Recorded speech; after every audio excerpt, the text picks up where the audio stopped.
Hi friends, நான் வந்து பிரைட்மெய்டு நிறையா பூ ரெடி பண்ணுறதுனால நான் இந்த மாதிரி பஞ்சாக வாங்கிட்டேன்.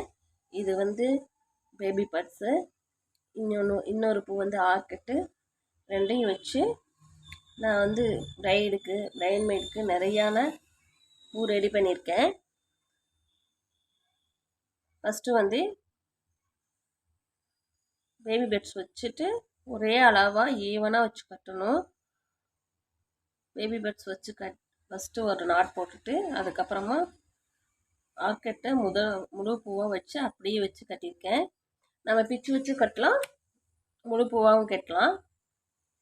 இதே மாதிரி கார்னிஷ் எவ்வளோ கட்டலாம், அழகாக இருக்கும்.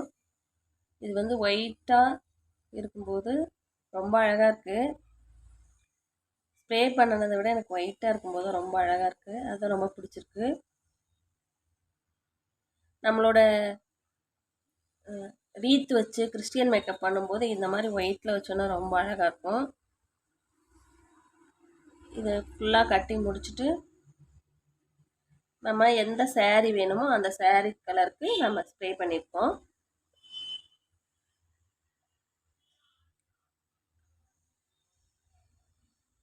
இதை கட்டி முடிச்சதுக்கப்புறமா அந்த காம்பெல்லாம் கட் பண்ணி எடுத்துட்டு நம்மளுக்கு என்ன கலர் வேணுமோ அதுக்கு தகுந்த மாதிரி நம்ம கலர் ஸ்ப்ரே பண்ணிக்கணும்.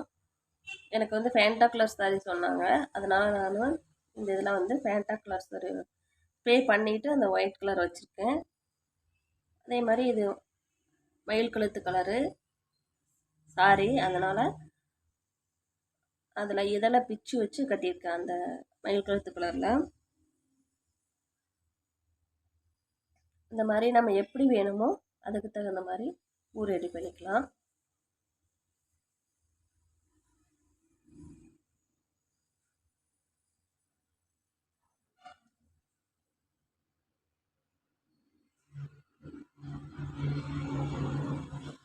நல்லா டைட்டாக நாட் போட்டுக்கணும். இது ஆர்க்கட் வந்து நிற்காது, கழண்டு வந்துடும். அதனால் நம்ம நாட் போடும்போதே கொஞ்சம் நல்லா டைட்டாக, ரொம்ப வேகமாக இருத்தி நாட் போட்டாலும் பூ உடஞ்சிரும். உடையாமல் கரெக்டாக நாட் போடணும்.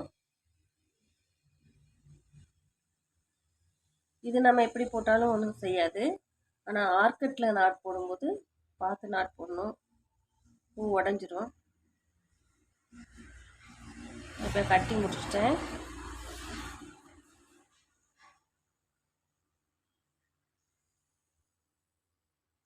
இந்த எக்ஸ்ட்ராவாக உள்ள காம்பெல்லாம் கட் பண்ணி எடுத்துட்டு நம்ம எப்படி சாரீ கலரோ அதுக்கு தகுந்த மாதிரி நம்ம ஸ்ப்ரே பண்ணிக்கலாம்.